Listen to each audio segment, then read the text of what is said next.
हरियाणा से जुड़ी हर latest update के लिए घंटी बजाएं और सब्सक्राइब करें एसटीवी हरियाणा न्यूज, सच के साथ खबरें बेबाक। नमस्कार, आप सभी देख रहे हैं खास खबर। मैं हूं आपके साथ पूजा खविया। हरियाणा और हरियाणा की राजनीति इस वक्त देश भर में चर्चा का विषय बनी हुई है। जी हां, चर्चा इस बात को लेकर कि आखिरकार हरियाणा की सियासत क्या कुछ नया मोड़ लेकर आ रही है।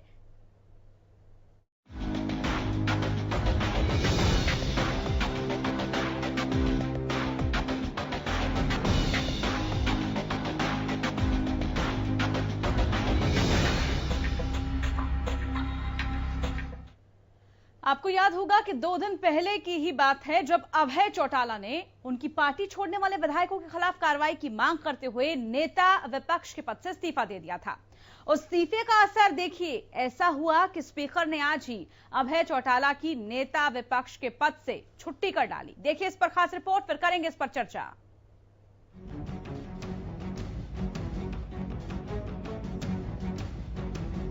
हरियाणा विधानसभा के लिए आज का दिन बेहद महत्वपूर्ण है, क्योंकि आज वो हुआ है जो इससे पहले देश की किसी विधानसभा में नहीं हुआ।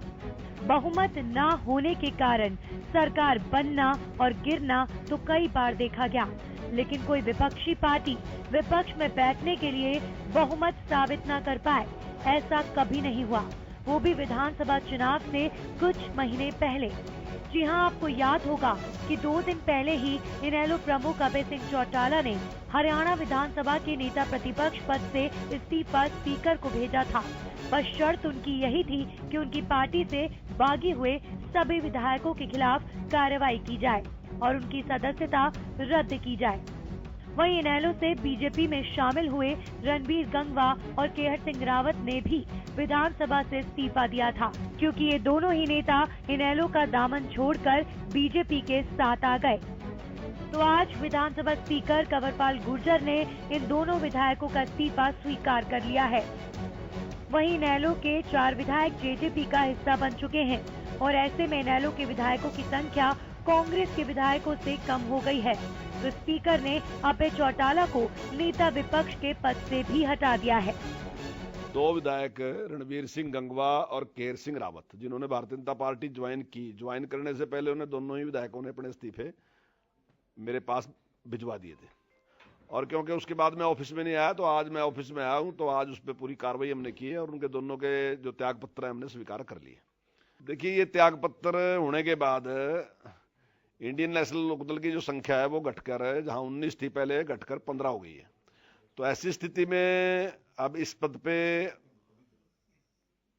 उनको रखा नहीं जा सकता, तो इसलिए मैंने आज उनको उसके पद से, अभय सिंह चौटाला जी को नेता प्रतिपक्ष के पद से हटा दिया मैंने उनको। और आगे आने वाले टाइम में जिस प्रकार से कांग्रेस कोई निर्णय लेगी, क्योंकि जो उनके अध्यक्ष हैं, प्रदेश अध्यक्ष हैं, वो जिसके भी नाम में प्रस्ताव करेंगे तो उसको नेता प्रतिपक्ष नियुक्त कर देंगे। हरियाणा विधानसभा में इनेलो की स्थिति देखकर यही लगता है कि आने वाले चुनाव में पार्टी का रास्ता काफी मुश्किल भरा होगा, क्योंकि पार्टी के कई युवा कार्यकर्ता दुष्यंत चौटाला के साथ हैं और वहीं 2 बड़े नेता रणबीर गंगवा और केहर सिंह रावत ने भी बीजेपी का दामन थाम लिया। अब ऐसे में अभय चौटाला की अपनी कमजोर हुई टीम का वो क्या करते हैं, ये देखने वाली बात होगी। Bureau report, Haryana news.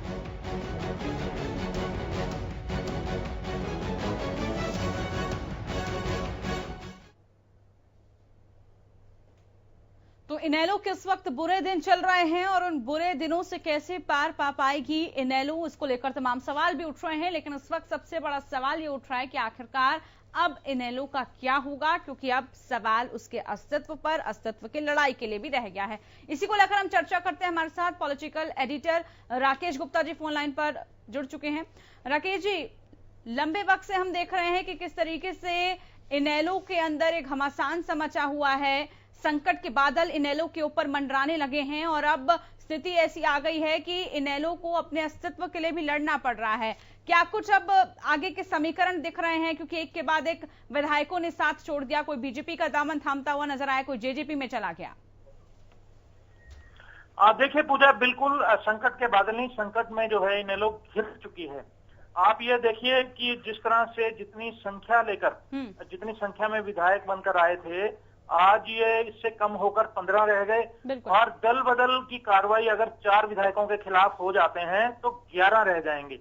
19 जो विधायकों से कार्रवाई शुरू हुआ था, अब ये जाकर विधानसभा चुनाव तक हो सकता है कि आधी से भी कम संख्या रह जाए, क्योंकि अभी कई विधायकों की और चर्चा है कि ये भाजपा में शामिल हो सकते हैं। आपने देखा कि रणबीर गंगवा और केहर सिंह, हालांकि रणबीर गंगवा के भाजपा में शामिल होने से एक दिन पहले, जिस दिन अभय चौटाला की प्रेस कॉन्फ्रेंस थी, उस दौरान साफ रूप से हमने पूछा था कि क्या कोई विधायक जो हैं जा सकते हैं, तो उन्होंने साफ कहा था कि सभी विधायकों से उन्होंने पूछा है, लेकिन किसी विधायक ने ये हमने भी जब इनेलो प्रवक्ताओं से राकेश जी जाना, तो इनेलो प्रवक्ता जब हमारे साथ जुड़े तो उन्होंने स्पष्ट तौर पर बताया कि एक दिन पहले वो डिनर करने अभय चौटाला के घर पर जाते हैं, अभय चौटाला के साथ डिनर करते हैं, उसके अगले दिन क्या कुछ होता है वो हम सबने देखा। हाँ बिल्कुल, देखिए अभय चौटाला को इनकी जो दोनों विधायक गए हैं, इनकी मुंह की भनक तक नहीं थी। हालांकि उनको रणबीर गंगवा को लेकर जो है, अभय चौटाला ज्यादा आश्वस्त नहीं थे। बातचीत में अभय चौटाला ने बताया भी था अनौपचारिक रूप से कि 2016 से ही जो है रणबीर गंगवा वे इनेलो के साथ नहीं थे, लगा वो किसी ना किसी तरह जो है रणबीर गंगवा को पार्टी बांधे हुए थी। लेकिन केहर सिंह का जो मूव है वो झटका देने वाली है। बिल्कुल, बिल्कुल। और जो क्योंकि लेकिन भाजपा के सूत्रों का कहना है कि केहर सिंह जो हैं पुराने संगी हैं, उन्होंने शाखा खेली है, तो ऐसे में उनकी जो ये आस्थाएं हैं भाजपा के साथ हैं, तो उनका आना तय था। लेकिन राजनीति में क्योंकि टाइमिंग की बड़े मायने होते हैं, तो केहर सिंह इस सही टाइम को देख रहे थे कि उन्हें भाजपा में कब जाना है। हर्ष कुमार आप जानते हैं जो पुराने भाजपाई थे, वो भाजपा में शामिल हुए हैं, तो अब उनके लिए ये सीट वैकेंट हुई थी, सुनिश्चित हुई थी कि वो किसी तरह से मतलब जो अपना भाजपा में भविष्य देख रहे थे, तो उन्होंने अब भाजपा ज्वाइन की है। और क्योंकि इनेलो की जो स्थिति है, ऐसे में केहर सिंह भी अपना भविष्य जो है सुरक्षित नहीं पा रहे थे, तो उन्होंने भाजपा का दामन थामा है पूजा। और ऐसी चर्चाएं हैं कि 2-3 विधायक और विधायक फिर मैं मतलब वो ये बात कर रहा हूं कि यहाँ पर में वो साफ इनकार करते हैं कि वे इनेलो से कहीं नहीं जाएंगे, लेकिन उनके बारे में भी चर्चाएं खूब हैं मार्केट में।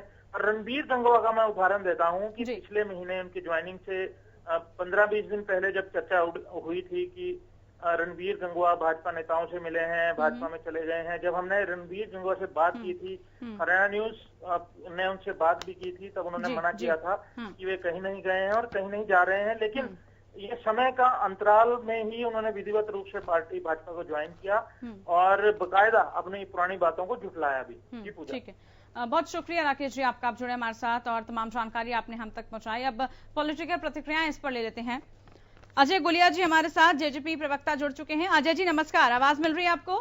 हाँ जी मैडम नमस्कार जी। अजय गुलिया जी, अब ये कहा जा रहा है कि जो आपके पास विधायक आए हैं उन पर कार्रवाई होनी चाहिए दल बदल की राजनीति के तहत, क्योंकि उसकी वजह से इनेलो में बखराव हो रहा है और हम देख रहे हैं इनेलो इस वक्त किस दौर से गुजर रही है।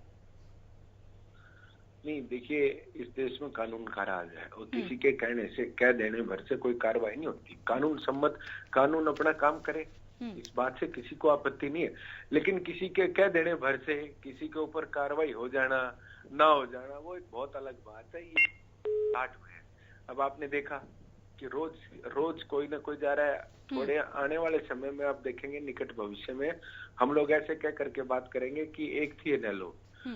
मतलब आप इतने आश्वस्त हैं कि अब जेजेपी तो अलग हो चुकी है, इनेलो का तो अस्तित्व ही नहीं रहेगा?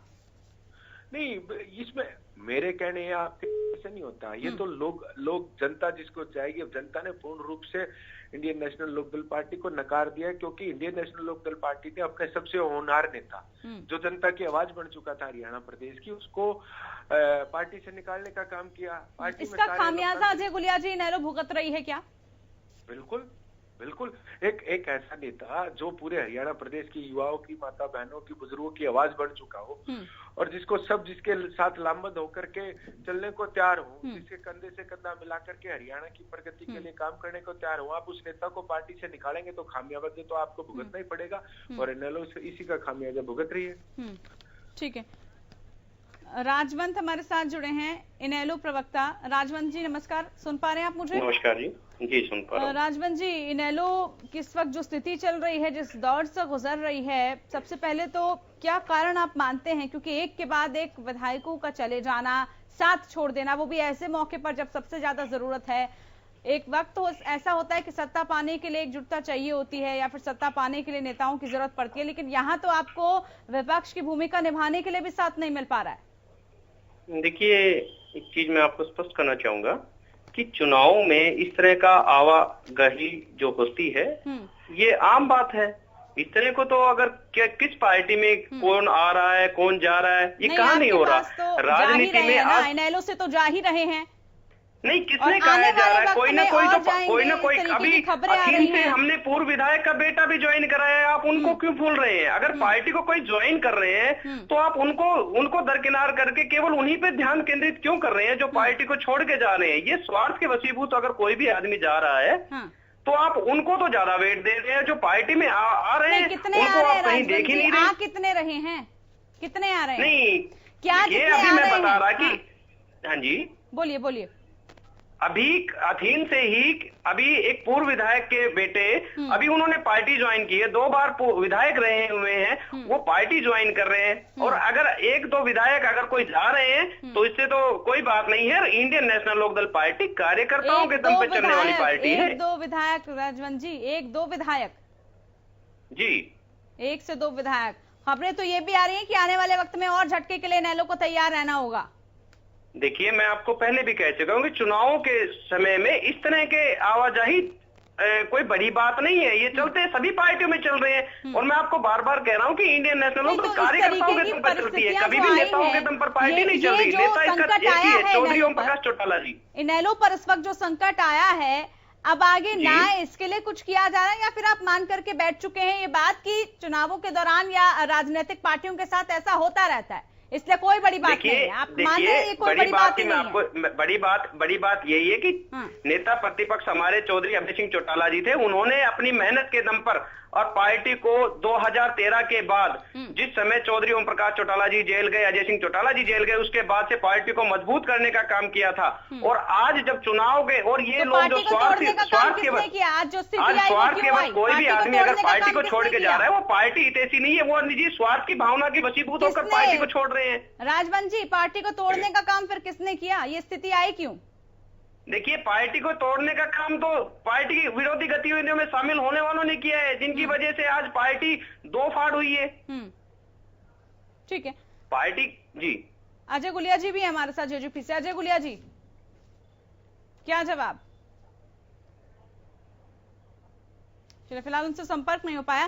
राजवंत जी, आप कह रहे हैं कि जिसने भी इस तरीके की हरकतें की हैं उससे पार्टी को नुकसान हुआ है, लेकिन आने वाली जो संभावनाएं हैं वो भी कुछ और संकेत दे रही हैं। उन संकेतों को क्या इनेलो समझ पा रही है अब? क्योंकि एक दिन पहले डिनर करते हैं अभय चौटाला के साथ, अगले दिन पार्टी ज्वाइन कर लेते हैं।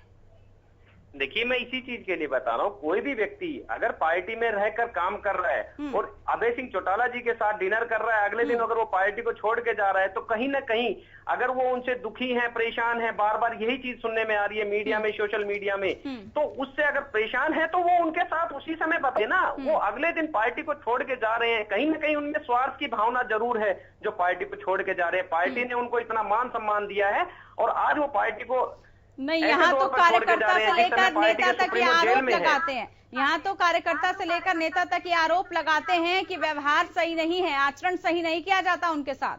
किसने कहा है कि व्यवहार सही नहीं है? अभय सिंह चौटाला जी का व्यवहार बिल्कुल सही है।